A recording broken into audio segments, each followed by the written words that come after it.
Hi, I'm Mary Hing. I'm one of the master teachers for the VEST course. I want to go over how you're going to complete the Kepler's Law of Harmonies Lab 1 for Module 1. So the first thing you're going to do is click on the link for the lab, and if you take a look, it gives you some background information which you can read through to help you to complete this experiment or this lab.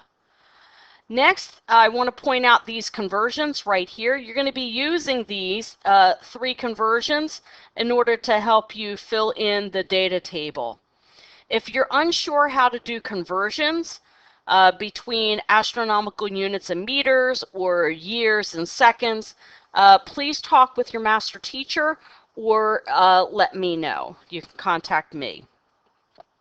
Okay, so what I want you to do is when you get in here, you're going to click on the link for the spreadsheet. And then you're going to click on the Kepler data link.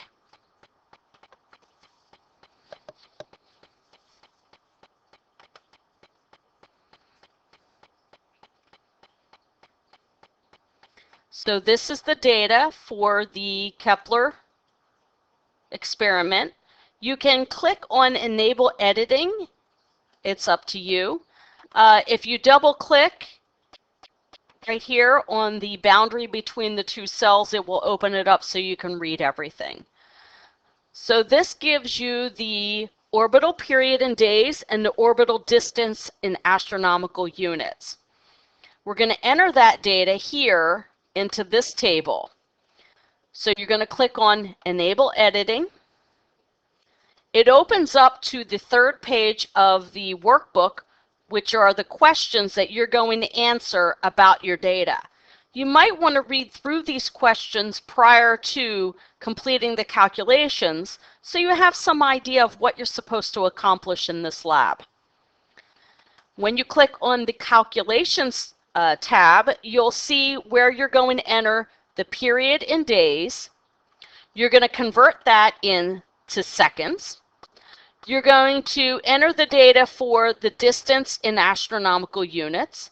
You're going to calculate the distance in meters. Here you're going to calculate the time squared. So you take this number and square it and put it in here. This is the distance cubed. So you take the distance from cell E4 and cube it and put that in here. For the last column, what you're going to do is you're going to take the period squared and divide it by the distance cubed and put that number in here. Once you have entered the data into the data table, the next thing you're going to do is click on the Graph tab. When you click on the Graph tab, you're going to see a populated graph. So what I'm going to do is I'm going to enter some numbers in here. They're made up numbers.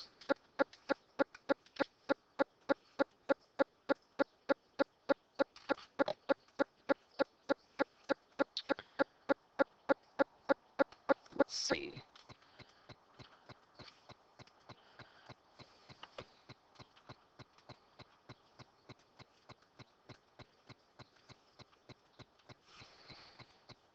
Now when you go to the graph, you can see that there's already data there. In order to verify Kepler's 3rd law, in order to answer the questions, one of the things you need to do is you need to be able to look at these numbers right here. Are they the same or are they different?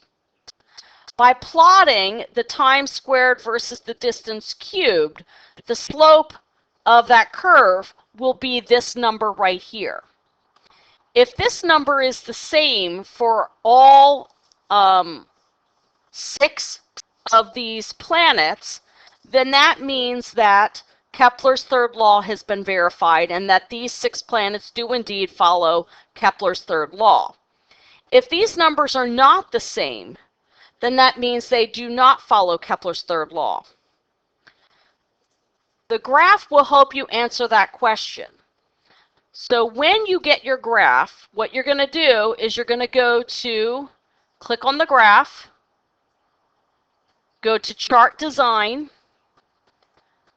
click on Add Chart Element, go down to Trend Line, scroll down to More Trend Line Options, and click Enter.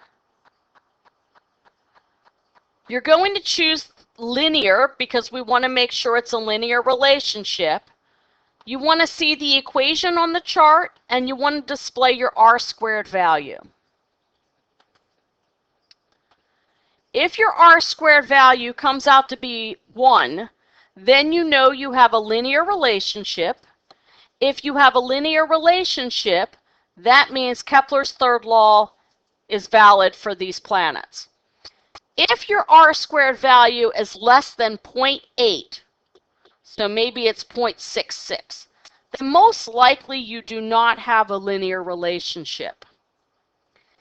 Keep in mind that you want to make sure that all of your calculations are correct before answering any of your questions and doing the fit to your graph data.